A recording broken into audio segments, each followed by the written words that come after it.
اعوذ باللہ من الشیطان الرجیم بسم اللہ الرحمن الرحیم السلام علیکم۔ آج ہم ایک اور جلیل القدر پیغمبر کے قصے کے ساتھ حاضر ہوئے ہیں۔ اللہ تبارک و تعالیٰ نے 1,24,000 پیغمبر دنیا میں بھیجے ہیں، جن کا ذکر قرآن مجید فرقان حمید میں ملتا ہے۔ ان انبیاء میں سے ایک حضرت شعیہ بن امثیہ بھی تھے۔ یہ کن کے زمانے میں آئے، ان کے حالات زندگی سب کچھ جاننے کے لیے ویڈیو کو آخر تک ضرور دیکھیں۔ حضرت شعیہ بن امثیہ حضرت یحییٰ اور حضرت زکریا سے پہلے کے زمانے سے تھے۔ آپ نے بھی ایک خدا کی وحدانیت کے ساتھ نبی آخر الزمان کے بارے میں خوشخبری دی تھی۔ اس وقت بنی اسرائیل کا بادشاہ حزقیہ تھا۔ وہ حضرت شعیہ بن امیہ کی ہر ہدایت پر عمل کرتا تھا۔ اس وقت تک بنی اسرائیل بھی پستی کی حد تک نہ پہنچے تھے، بلکہ ان کے حالات کچھ بہتر تھے۔ بنی اسرائیل کے بادشاہ حزقیہ کے پاؤں میں پھوڑا نکل آیا۔ دوسری طرف بابل کا بادشاہ سہاریب اپنی 6 لاکھ فوج کے ساتھ بیت المقدس کی طرف بڑھ رہا تھا۔ حزقیہ نے حضرت شعیہ سے پوچھا کہ اللہ تعالیٰ نے آپ کی طرف سہاریب کی فوجوں کے متعلق کیا وحی نازل فرمائی ہے؟ اس پر حضرت شعیہ نے فرمایا، ابھی تک کوئی وحی نازل نہیں ہوئی ہے۔ آخر کار وحی نازل ہوئی، جس میں اللہ سبحانہ و تعالیٰ نے فرمایا، بادشاہ سے کہیے اپنا جانشین مقرر کر لے، کیونکہ اس کی موت کا وقت نزدیک آ چکا ہے۔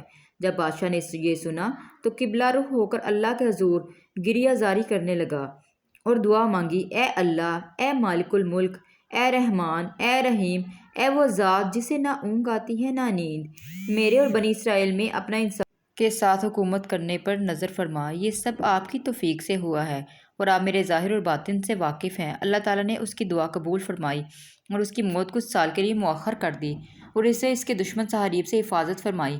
حضرت شعیہ بن امثیہ نے اسے خوشخبری سنائی، جس سے اس کی بیماری دور ہونی شروع ہو گئی۔ اس نے ہر غم و فکر سے آزاد ہو کر اللہ کے آگے سجدہ کیا اور اللہ سے اپنی صحتیابی کے لیے دعا مانگی۔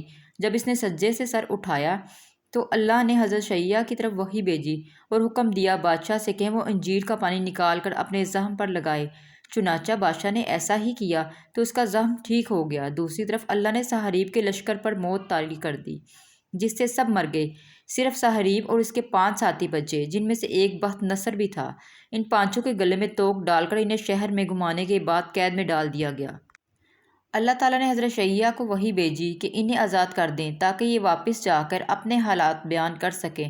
سہاریب نے وطن واپس جا کر اپنی قوم کو تمام حالات سے آگاہ کیا۔ اس کے کاہنوں نے کہا، ہم نے پہلے ہی بنی اسرائیل کے رب اور ان کے پیغمبروں کی شان بتائی تھی، لیکن آپ نے ہماری نہیں سنی۔ ان کو اللہ تعالیٰ کی خاص مدد حاصل ہے، کوئی ان کا مقابلہ نہیں کر سکتا۔ اس کے 1 سال بعد سہاریب مر گیا اور بنی اسرائیل کا بادشاہ حزقیہ بھی اللہ کو پیارا ہو گیا۔ بنی اسرائیل سرکشی اور نافرمانی میں حد سے بڑھنے لگے تو اللہ تعالیٰ نے حضرت شعیہ کو وحی کی کہ اپنی قوم کو واعظ و نصیحت فرمائیں۔ آپ نے ایسا ہی کیا۔ ابھی حضرت شعیہ کی نصیحت ختم بھی نہ ہوئی تھی کہ لوگ آپ پر حملہ کرنے کو تیار ہو گئے۔